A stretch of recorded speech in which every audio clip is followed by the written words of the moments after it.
ಈಗ ನಮ್ಮ ಹೊಸ ಬಜೆಟು 17ನೇ ಬಜೆಟ್ ಮುಗಿಸಿದ್ರು ಸಿದ್ದರಾಮಯ್ಯ ಅವರು. ಆ ಬಜೆಟ್ ಒಳಗೆ ರಾಮದುರ್ಗ ತಾಲೂಕಿಗೆ ಭಾಳ ಸಹಾಯ ಮಾಡಿದ್ದಾರೆ ಸಿದ್ದರಾಮಯ್ಯ ಅವರು. ರಾಮದುರ್ಗ ನಗರದ ಬಸ್ ನಿಲ್ದಾಣ ಕುದುರೆ ಬೈಲೊಳಗೆ ಜಾಗ ಅಲ್ಲಿ ಹೊಸ ಬಸ್ ನಿಲ್ದಾಣ ಕಟ್ಟಕ್ಕೆ 30 ಕೋಟಿ ರೂಪಾಯಿ ಸ್ಯಾಂಕ್ಷನ್ ಮಾಡಿದ್ದಾರೆ. ಮುಂದಿನ ತಿಂಗಳು ಟೆಂಡರ್ ಕರೆದು ಕೆಲಸ ಶುರು ಮಾಡ್ತಾಯಿದ್ದಾರೆ. ಏಪ್ರಿಲ್ಗೆ ಸ್ಟಾರ್ಟ್ ಮಾಡ್ತೀವಿ ಕೆಲಸ. ಏಪ್ರಿಲ್ ಅವ್ರ ಮೇಗೆ ಕೆಲಸ ಶುರು ಆಗುತ್ತೆ. ಕಂಡೀಷನ್ 1 ವರ್ಷಕ್ಕೆ ಬಸ್ ಸ್ಟ್ಯಾಂಡ್ ರೆಡಿ ಆಗಬೇಕು ಅಂತೇಳಿ ಕಂಡೀಷನ್ ಮೇಲೆ ಹಾಕಿ ಎಲ್ಲ ರೆಡಿ ಮಾಡ್ತಾರೆ. ಆಮೇಲೆ ಚಂದ್ರಗಿ ಸುತ್ತಮುತ್ತ ತೋರಣಗಟ್ಟಿ ಇದರಿಂದ ಚಂದ್ರಗಿ ಮುರ್ಕಟ್ನಾಳು ತೋರಣಗಟ್ಟಿ ಕಡ್ಕೋಳ ಗ್ರಾಮಗಳ ಕೆರೆಗಳು ತುಂಬಿಸಲಾಗುವುದು. ಇದರಿಂದ ಈ ಭಾಗದ ರೈತರಿಗೆ ನೀರಾವರಿ ಇದಕ್ಕೆ 85 ಕೋಟಿ ರೂಪಾಯಿ ಸ್ಯಾಂಕ್ಷನ್ ಆಗಿದೆ. ಎರಡು ಕರೀತಾ ಇದ್ದಾರೆ ಕೆರೆಗಳಿಗೆ ಒಟ್ಟು ಅದೇ ಚಂದ್ರಗಿ ಮುರ್ಕಟ್ನಾಳು ತೋರಣಗಟ್ಟಿ ಕಡ್ಕೋಳ 8, 9, 85 ಕೋಟಿ ಸ್ಯಾಂಕ್ಷನ್ ಅವ್ರಿಗಾಗಲೇ ಟೆಂಡರ್ ಕರೀತಾ ಇದ್ದಾರೆ. ಆಮೇಲೆ ಕಾರ್ಮಿಕರ ಮಕ್ಕಳು ಶಿಕ್ಷಣಕ್ಕೆ ವಂಚಿತರಾಗಬಾರದು ಅಂತೇಳಿ ಮೊರಾರ್ಜಿ ವಸತಿ ಶಾಲೆ ಹಾಗೂ ಶಾಲೆ ಮಂಜೂರಾತಿದ್ದು ಅಂದಾಜು ವೆಚ್ಚ 40 ಕೋಟಿ ರೂಪಾಯಿ. ಲೇಬರ್ ಡಿಪಾರ್ಟ್ಮೆಂಟು ವಸತಿ ಶಾಲೆ 40 ಕೋಟಿ ರೂಪಾಯಿ. ಕಡ್ಕೊಂಡು ಜಾಗ ನೋಡ್ತಾ ಇದ್ದೀವಿ.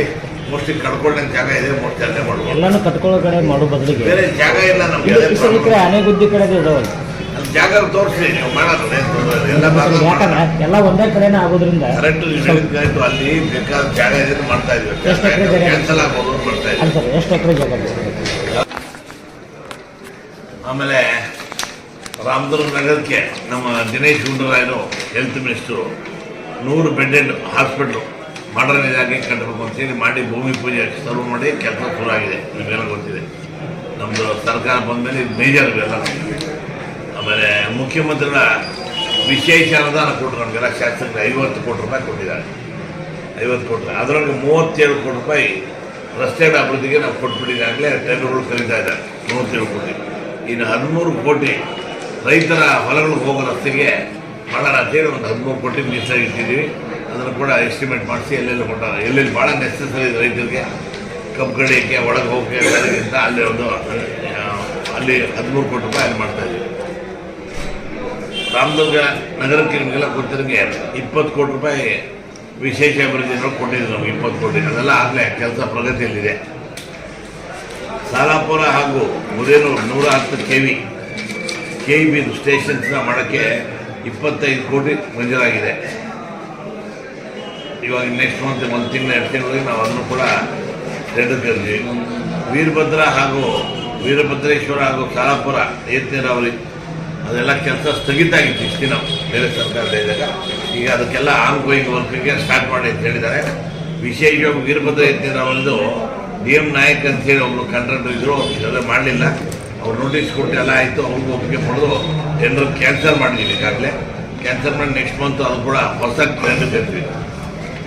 ಅದು ಸುಮಾರು 350 ಕೋಟಿ ರೂಪಾಯಿ 350 ಕೋಟಿ ರೂಪಾಯಿದು 556 ಕೋಟಿ ರೂಪಾಯಿದು ವೀರಭದ್ರ ನೀರಾವರಿದು. ಈಗ ಉಳಿಕೆ ಸ್ವಲ್ಪ ಮಾಡಿದ್ದ. ಅದು ಬಿಟ್ಟರೆ ಇನ್ನು 350 ಕೋಟಿ ರೂಪಾಯಿದು ಈಗ ಟೆಂಡರ್ ಕ್ಯಾನ್ಸಲ್ ಮಾಡಿ ಅವೆಲ್ಲ ಒಪ್ಕೊಂಡು ಅವನು ಕೊಟ್ಟಿದ್ದಾರೆ ಕೆಲಸನು.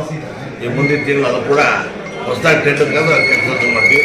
ಸಾಲಾಪುರದಂತೂ ಆಗಲೇ ಅಂತಿಮ ಹಂತದಾಗಿದೆ.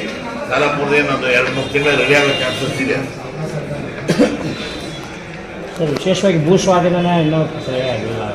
ಆಗಿದೆ ದುಡ್ಡು ಕೊಡ್ತಾ ಇದ್ದೀವಿ. ಎಲ್ಲ ಲಿಸ್ಟ್ಗೆಲ್ಲ ಕೊಟ್ಟಿದ್ದೀನಿ ಯಾರು ಹೆಸರು ಕೊಡ್ಬೋದು ಅಂತೇಳಿ. ಆಮೇಲೆ ಶಿರ್ಸಂಗಿ ಹಂಚು ಕಾಲುವೆಗೆ ಒಂದು ಪ್ರಸ್ತಾವನೆ ಸಲ್ಲಿಸಿದ್ವಿ. ಅದು ಇನ್ನೂ ಆಗಿಲ್ಲ. 94 ಕೋಟಿ ರೂಪಾಯಿಗೆ ಶಿರ್ಸಂಗಿ ಹಂಚು ಕಾಲುವೆ 26 ಕಡ್ಲಿಕೊಪ್ಪ, ಶಿವಪೇಟೆ, ರೇವಡಿಕೊಪ್ಪ, ಜಾಲಿಕಟ್ಟಿ, ಮುಳ್ಳೂರು ಗ್ರಾಮಗಳ ರೈತರಿಗೆ ಶಾಶ್ವತ ನೀರಾವರಿ ಯೋಜನೆಗಳನ್ನು ಕಲ್ಪಿಸಿದ್ರು. 94 ಕೋಟಿ ವೆಚ್ಚದ ಕಾಮಗಾರಿ ಪ್ರಸ್ತಾವನೆ ಸಲ್ಲಿಸಲಾಗಿದೆ. ಅದೊಂದು ಭಾಳ ಇಂಪಾರ್ಟೆಂಟ್. ಅದು ನಬಾರ್ಡ್ಗೆ ಹಾಕು ಅಂತ ಹೇಳಿ CMಗೆ ಮಾಡ್ಕೊಡ್ತೀನಿ ಅಂತ ಹೇಳಿದ್ದಾರೆ. ಅವರು ಕೂಡ ಮೂಲಭೂತ ರಸ್ತೆ, ಚರಂಡಿ, ಕುಡಿಯೋ ನೀರು ಅದೆಲ್ಲನೂ ಆದ್ಯತೆ ಕೊಟ್ಟ ಮೇಲೆ ಸ್ಪೆಷಲ್ ಗ್ರಾಂಟ್ ಮತ್ತು ಇನ್ನೊಂದು 25 ಕೋಟಿ ರಿಲೀಸ್ ಮಾಡಿದ್ದ ಮುಖ್ಯಮಂತ್ರಿಗೆ ಪ್ರಸ್ತಾವನೆ ಸಲ್ಲಿಸಿದ್ದೀವಿ.